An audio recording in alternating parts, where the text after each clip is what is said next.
2026 since the path starts. No work, no grades to go. So, we decide to travel. In Mimaraw pa. We don't wait for memories to come. We make up. Rent a car for my family. They're so happy when it rides. Tsaka, para makayosa din sa mga biglaang bagyo habang nagka-camping. Kagaya nito. Shock na shock!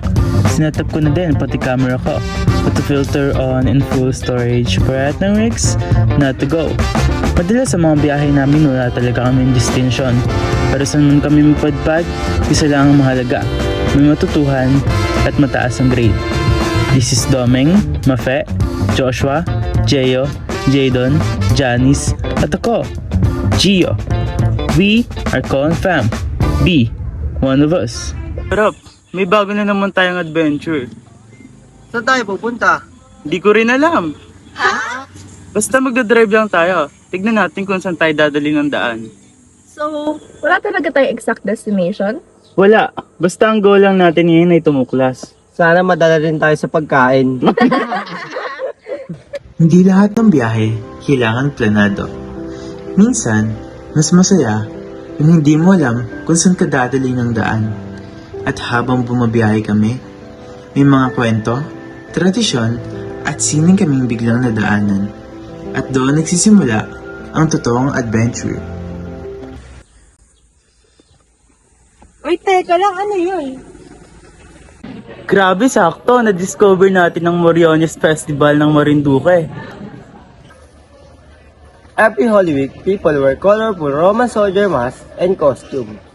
It's inspired by the Longinus, the Roman soldier who believed in Jesus after witnessing the crucifixion.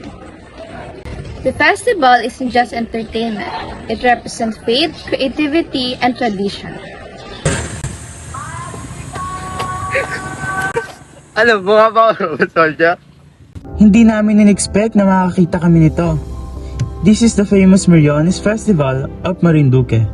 And grabe, ang ganda niya in person. It's more than just masks and costumes. It's a celebration of faith, culture, and tradition. Worth it talagang stop na to. Tara, let's continue the adventure. Uy, tignan nyo sa gilid. May mga palayok. May bago na naman tayong stop. This is Gavisan Pottery, one of Marinduque's traditional crafts. Pots are handmade using clay and traditional techniques passed down through generations. The pottery reflects the creativity and craftsmanship of the people of Marinduque. Exactly! At ito ang isa sa mga bagay na nagpapakita ng kung paano napapanatili ang isang kultura sa pamamagitan ng traditional crafts. Sometimes, the best discoveries are the ones you never planned. Sa simpleng palayok na to, makikita mo ang talent, patience, at dedication ng mga taga Marinduque. Every piece is handmade, kaya bawat isa may sariling kwento. Tara, let's see what else this journey has in store for us. Uy, ano naman kaya yan? Parang instrument. Tara, tignan natin! This unique instrument is called the lantoy. Unlike most instruments, it's played using the Nose! Wait, seryoso? Paano yun? Apparently, you need to use your nose to create a sound. The Mangyan people use these instruments during celebrations and special occasions. also an example of how indigenous communities express their creativity through music and traditional instruments. So yes, your nose can actually make music. Hindi lahat ng mailong musician, especially ikaw. Uy, tignan nyo to. Our journey isn't just about discovering new places. It's also about discovering unique traditions like this. The lantoy proves that music doesn't always come from the usual instruments.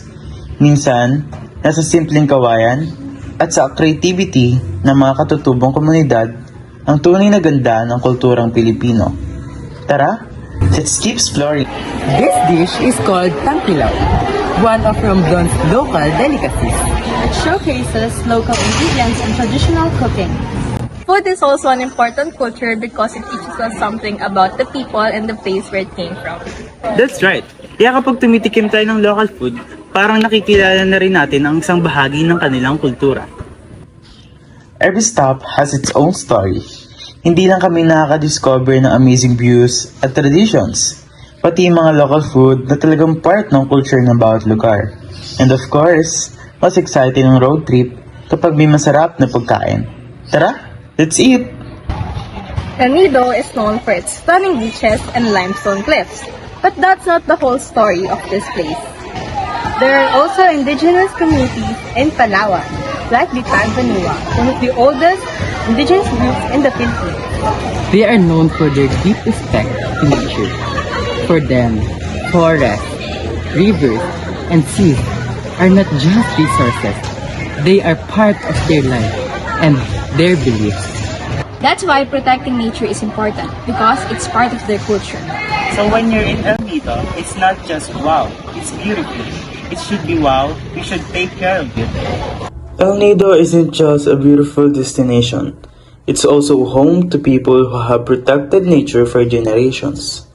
Dito mo marirealize na ang tunay na ganda ng isang lugar isn't just in its beaches, but also in the culture and the people who have take care of it. Kaya habang nag-enjoy tayo, let's also do our part to protect it. And that's it for today's episode of Tuklas. We hope you learned something new about Mimaropa. At sana, hindi lang tayo natuto tungkol sa mga lugar na ito, kundi mas na-appreciate pa natin ang kultura at tradisyon ng ating mga kababayan. Dahil ang kultura ay hindi lang basta parte ng history. Ito sa part of our identity at kung sino tayong bilang mga Pinoy. Minsan, the best adventures are the ones you never planned. Every stop gave us a new story, a new lesson, and a greater appreciation for the rich culture of Mimaropa. So whenever you travel, don't just enjoy the view, appreciate the culture behind it.